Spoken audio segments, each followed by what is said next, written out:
Next week, President Obama will be taking off for the Asia-Pacific region. It's his 5th trip to Asia as president.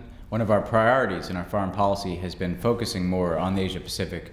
It's the world's largest, fast-growing market, so our ability to export more goods to the Asia-Pacific will help us create jobs at home. And some of our most important political and security relationships are in Asia today. And in fact, we'll be visiting several of our key allies.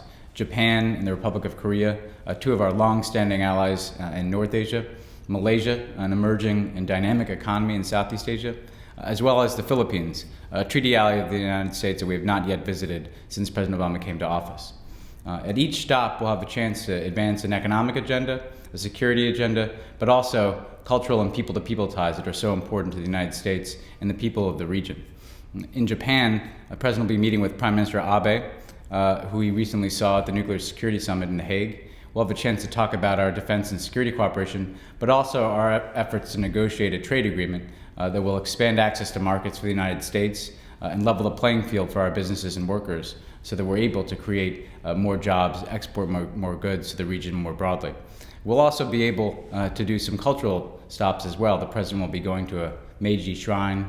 He'll be doing an event with youth focused on science and innovation. And he'll be able to meet with our new ambassador there, Caroline Kennedy, who's doing a great job representing the United States. Then he'll move on to the Republic of Korea. It's the first time that he's been there since President Park took office. He'll have a chance to meet with her, also to see some of the U.S. service members who've been stationed in Korea, who are doing so much to support not just the security of Korea, but also to stand up to the aggression and provocative actions that we've seen from North Korea recently. Of course, he'll also be bringing his condolences on behalf of the American people to all the victims who've lost loved ones in the recent ferry that sunk off the coast of the Republic of Korea. So it's a poignant time for the President to express solidarity with our South Korean ally. Then he'll go to Malaysia, and this is the first time a U.S. President has visited Malaysia since Lyndon Johnson. So there's a lot of excitement in Malaysia for this visit. We weren't able to get there in the fall when we had to postpone our trip because of the government shutdown. Now he's able to go and meet with Prime Minister Najib, the leader of Malaysia, but also to do a very important town hall meeting in which he'll be meeting with young Malaysians, but also young people from across the 10 Southeast Asian countries who make up ASEAN, the regional grouping there. And we'll be launching a new initiative in the town hall meeting, a Young Southeast Asian Leaders Initiative, that is going to mirror the type of initiative we've had in Africa, where we're building new networks, people-to-people, and educational exchanges with young people, and hearing from them directly about how they want to partner with the United States and what's most important to them in their countries. The President will also have a chance to visit the National Mosque in Malaysia, and he'll be hosted in Malaysia at a state dinner, just as he will in Japan and Korea, and then when he gets to the Philippines. After that stop, he moves on to the Philippines, where he'll meet with President Aquino. Again, this is a key treaty ally of the United States, and we'll have a chance to talk about our defense and security cooperation, which is expanding as we deal with a range of challenges, particularly maritime security in the region more generally.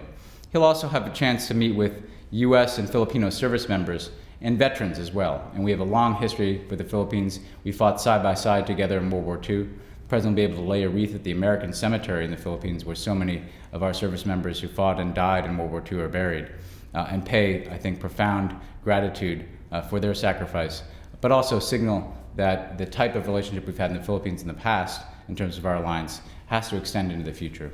And we know, of course, that there are many Filipino Americans who will be watching this visit closely and with much pride in their contributions to American society and their ties back to the Philippines. I should also add that at every stop, the President is going to do events with the business community, where he'll have a chance to support the Select USA initiative, which promotes foreign investment in the U.S. economy, another effort to create jobs here at home, even as we're traveling abroad.